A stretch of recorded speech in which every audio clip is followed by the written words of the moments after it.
तो दोस्तों, Asia cup का आगाज हुआ पहले मुकाबले के साथ मुल्तान में, जहां पर पाकिस्तान का मुकाबला हुआ नेपाल के साथ था। मुल्तान इंटरनेशनल स्टेडियम में पाकिस्तान ने पहले टॉस जीता और बल्लेबाजी करने का निर्णय लिया। नेपाल के लिए एक बहुत बड़ी बात थी, क्योंकि पहली बार एशिया कप में वो डेब्यू कर रहे हैं और इस वजह से उनका पहला मुकाबला था। मेरे साथ चंद्रेश और निशाद है और पाकिस्तान और नेपाल के बीच में जो मुकाबला हुआ इसकी बात करेंगे। और चंद्रेश, यहां पर बात करें तो दोनों ही टीमों में जो सिलेक्शन हुआ था काफी इंटरेस्टिंग। वो फकर जमान और इमामुल हक से ओपनिंग कराई थी पाकिस्तान ने। बिल्कुल, ये उनकी पारंपरिक एक दिवसीय क्रिकेट की जोड़ी है, फकर जमान और इमामुल हक, और उसके अलावा कप्तान बाबर आजम, मोहम्मद रिजवान, इफ्तिकार अहमद और उनकी घातक गेंदबाजी आक्रमण। दूसरे तरफ जो नेपाल है उनके पास अनुभव की कमी है पर उत्साह की कमी बिल्कुल नहीं है। लेकिन निशाद, नेपाल की टीम में जो ऑलराउंडर्स है इनसे लबरेज है ये टीम। कुशल मल्ला हो या फिर दीपेंद्र आयरी हो या फिर गुलशन झा हो या फिर सोमपाल हो या फिर खुद कप्तान हो, तो इट्स अ फुल ऑलराउंडर वाली टीम। जी, ऑलराउंडर टीम है वैसे, क्योंकि ज्ञानेंद्र मल्ला ने हाल ही में रिटायरमेंट लिया था, so that has left a bit of a hole in this team. मगर और भी जो इनकी एवरेज एज अगर देखी जाए तो ये टीम काफी युवा है। खुद कप्तान Rohit Paudel, he is really young. तो इसीलिए ये जो मुकाबला है ये नेपाल के लिए बहुत बड़ा दिन है और इससे इनको काफी सीख मिलेगी। ये संदीप लामिछाने पर सभी की निगाहें जरूर थी, लेकिन पाकिस्तान ने टॉस जीतकर पहले बल्लेबाजी करने का निर्णय लिया। और अगर हम पाकिस्तान के बल्लेबाजी के स्कोर कार्ड की तरफ जब नजर डालते हैं चंद्रेश, तो ये पता चलता है कि शुरुआत में ही फकर जमा और इमामुल हक ने कोशिश की थी। इमामुल हक जल्दी आउट हो गए थे, लेकिन फकर जमा भी एक बहुत ही खराब स्ट्रोक खेलते हुए आउट हो गए। और उसके बाद रिजवान और बाबर आजम के बीच में एक अच्छी साझेदारी जरूर हुई। बिल्कुल, और रिजवान और बाबर आजम के बीच में बढ़िया साझेदारी हुई। फिर आगा सलमान ने एक खराब शॉट खेला और उसके बाद कप्तान बाबर आजम और इफ्तिकार के अहमद के बीच में जबरदस्त साझेदारी हुई। उसके पहले वाली साझेदारी देखिए, 86 रनों की साझेदारी, और उसके बाद 214 रनों की साझेदारी हुई। 131 गेंदों में नाबाद साझेदारी हुई कप्तान बाबर आजम और इफ्तिकार अहमद के बीच में, और उन्होंने सही वक्त पर अपना जो मोमेंट गियर शिफ्ट किया। हाँ। और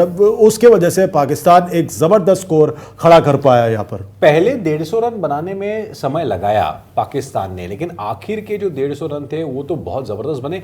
बाबर आजम की जब हम बात करते हैं, he is one of the best in the modern Ira.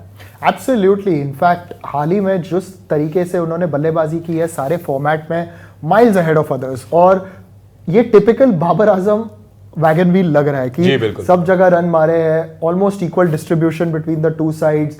और जो मिड विकेट पे खास करके उन्होंने जो चौके मारे वो बहुत अच्छे शॉट थे। और एक समय पर जरूर पाकिस्तान ने थोड़ा सा स्ट्रगल किया था, मगर इनके होते हुए इन्हें कोई डरने की आवश्यकता थी नहीं। और ऑफ कोर्स दूसरे छोर पर इफ्तिकार ने अच्छा साथ दिया। अपने हाफ सेंचुरी तक पहुंचते पहुंचते बाबर आजम 70-75 की स्ट्राइक रेट से खेल रहे थे, लेकिन आखिरकार उन्होंने उस स्ट्राइक रेट को 100 पार लेकर गए। ये बहुत बड़ी बात थी। और बाबर आजम के इस इनिंग्स के अलावा चंद्रेश, इफ्तिकार अहमद, जिनको चाचू हम प्यार से कहते हैं, उन्होंने भी जो 50-60 रन बटोरे, पता ही नहीं चला कब बटोरे, और उसके बाद अपनी सेंचुरी भी पूरी कर ली। बिल्कुल, रन बने और पता भी नहीं चला।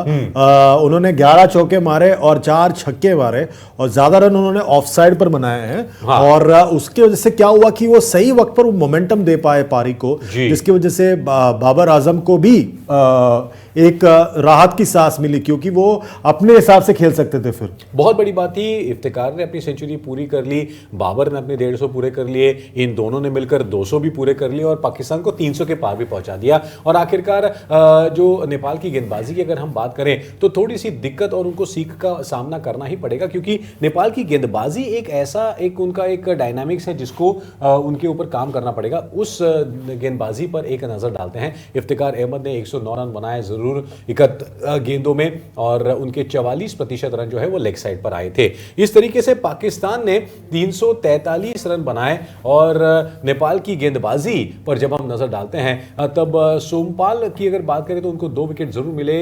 करण ने सबसे अच्छी गेंदबाजी की, उनको 1 विकेट मिला।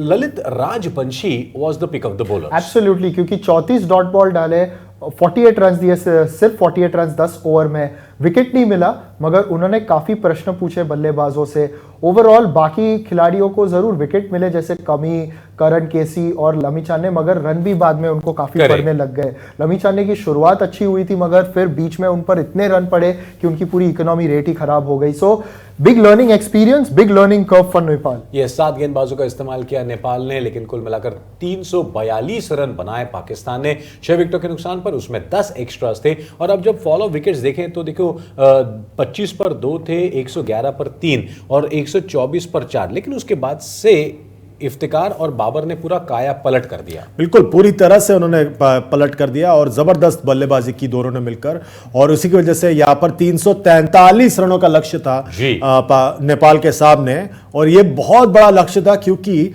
नेपाल के सामने चुनौती थी पाकिस्तान की घातक गेंदबाजी की, और कुछ एक ऐसा अनहोनी ऐतिहासिक करने की जो आज तक कभी भी किसी ने देखा नहीं था। हालांकि 343 रन का सामना करते हुए नेपाल की शुरुआत एज यूजुअल आर एक्सपेक्टेड, क्योंकि शाहीन शाह अफरीदी, हारिस रऊफ और नसीम शाह आपके साथ रहेंगे तो आप कुछ ज्यादा कर नहीं पाएंगे। और नेपाल की बल्लेबाजी पर जब हम नजर डालते हैं तो पहले 3 विकेट जो थे वो बहुत ही फटाफट निकल गए और शाहीन शाह अफरीदी ने फिर एक बार अपना जलवा दिखाया। जी, और ये रही पारी नेपाल की, क्योंकि शुरुआत में पहली 2 गेंदों पर चौके पड़े। भुरतेल ने एक खेलने का प्रयास किया कवर्स की दिशा में, चौका, हाँ, और फिर डाउन द लेग साइड एक चौका, फिर आउट हो गए वो। और फिर रोहित पौडेल, उनके पैर ही नहीं हिले और एलबीडब्ल्यू हुए। छोटी सी साझेदारी शेख और कमी के बीच में।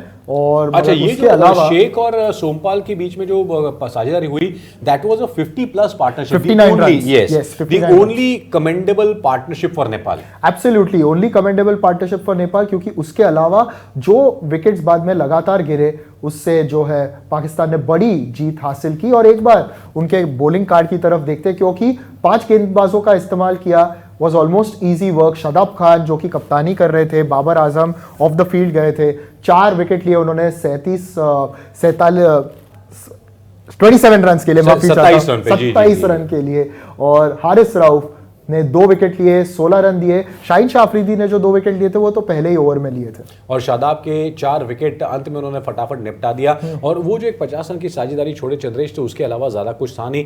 क्लिनिकल परफॉर्मेंस फ्रॉम पाकिस्तान, क्योंकि 25 ओवर का एक जो टारगेट लेकर वो चले थे उसमें ही उन्होंने पूरा निपटा दिया नेपाल को। बिल्कुल पूरी तरह से समेट लिया नेपाल की पारी को और बड़े आसानी से 238 रनों की बड़ी जीत हासिल की यहाँ पर पाकिस्तान ने। और जबरदस्त तरीके से पाकिस्तान ने एशिया कप 2023 के ओडीआई टूर्नामेंट में अपना सफर शुरुआत किया है। और वो भी पहला मुकाबला बहुत बढ़िया, और मुल्तान के अपने होम ग्राउंड पर उन्होंने ये मुकाबला जीत लिया। नेपाल को उन्होंने 238 रनों के एक बहुत भारी अंतर से हरा दिया है। हालांकि ग्रुप ए में भारत, पाकिस्तान और नेपाल है। इन तीनों ही टीमों में नेपाल सबसे वीक लिंक है और नेट रन रेट भी आखिरकार काफी काम आ सकता है, क्योंकि आखिरकार आपको नंबर 1, नंबर 2 कौन आएगा उस ग्रुप में ये देखना है। मैच समरी पर जब हम नजर डालेंगे तब जल्द से आपको बता दें, पाकिस्तान ने टॉस जीतकर पहले बल्लेबाजी की। बाबर आजम के 150, इफ्तिकार अहमद की शानदार नाबाद सेंचुरी। 50 ओवर में पाकिस्तान ने बनाए 342 रन 6 विकेट के नुकसान पर, और इसके जवाब में नेपाल कुछ ज्यादा कर नहीं पाए। 104 रन पर उनकी पूरी पारी सिमट गई। शादाब खान के 4 विकेट, शाहीन शाह अफरीदी और हारिस रऊफ के 2-2 विकेट, और पाकिस्तान ने कुल मिलाकर 238 रनों से यह मुकाबला एक जानदार और एक शानदार अंदाज में जीत लिया। तो पहला मुकाबला ग्रुप ए का पाकिस्तान ने जीत लिया है। इसके बाद सुपर सैटरडे ग्रुप ए का मुकाबला होगा भारत और पाकिस्तान के बीच में पलकेले के मैदान से, और उसके बाद भारत को 4 सितंबर को नेपाल से खेलना है वहीं पलकेले के मैदान में। तो ये है ग्रुप ए के मुकाबले, और यहां पर ये सारे के सारे ग्रुप ए हो या बी हो, सारे मुकाबले आपके लिए हम लेकर आएंगे डिजिटल 2 स्पोर्ट्स पर। एक धमाकेदार अंदाज में यहां पर शुरुआत की है पाकिस्तान ने इस टूर्नामेंट की, और 238 रनों से नेपाल को हरा दिया है। तो ये था पहला मुकाबला एशिया कप 2023 वनडे फॉर्मेट का। पॉइंट्स टेबल पर एक नजर डालते हैं इस मुकाबले की वजह से क्या हो गया है। और चंद्रेश, ये तो लाजमी है, पहला ही मुकाबला है तो पाकिस्तान को तो 2 पॉइंट मिल ही गए हैं। बिल्कुल जबरदस्त शुरुआत की है पाकिस्तान ने इस एशिया कप में, 2 पॉइंट, और रन रेट पर नजर डाले +4.76, तो जबरदस्त बढ़त ले ली है उन्होंने। पर देखिए कि ये उतना मायने नहीं रखता, जीत मायने रखता ये है, तो और बात है। जिस तरह से आप जीतते हैं वो ज्यादा मायने रखता है। लेकिन इसमें ये भी होगा निशाद की number 1 number 2 will play number 1 and number 2 in group B, तो 1 will play 2 and 2 will play 1, ऐसा होगा? नहीं, ये अभी प्री अलॉटेड मुझे लगता है सीड्स होते हैं, हाँ, और हाँ, उसके हिसाब ओके। से वो तो एक पाकिस्तान A1 है, इंडिया A2 है, Correct। और जो नहीं क्वालिफाई करता है नेपाल उसका सीड ले लेता है। ओहो। तो अब जो अगले राउंड में वहां से भी B1 और B2 भी अलॉटेड है, हाँ। तो वो लोग भी जो है बांग्लादेश और श्रीलंका है B1 एंड B2। तो ये सारी बातें हम आपके लिए साझा करेंगे सिर्फ और सिर्फ डिजिटल टू स्पोर्ट्स पर। चंद्रेश और निशाद, आपका बहुत बहुत धन्यवाद। तो एशिया कप के पहले मुकाबले से बस इतना ही आपके लिए। पाकिस्तान ने पहला मुकाबला नेपाल को 238 रनों से हराकर जीत लिया है। आप इसी तरीके से डिजिटल टू स्पोर्ट्स पर बने रहिएगा। लाइक, शेयर, सब्सक्राइब करना ना भूले। अगले मुकाबले तक दीजिएगा इजाजत, इस वादे के साथ हम आपसे विदा ले रहे हैं कि फिर एक बार हम लौट कर आएंगे एशिया कप के एक और धमाकेदार मुकाबले में, only on digital two sports. बहुत बहुत धन्यवाद।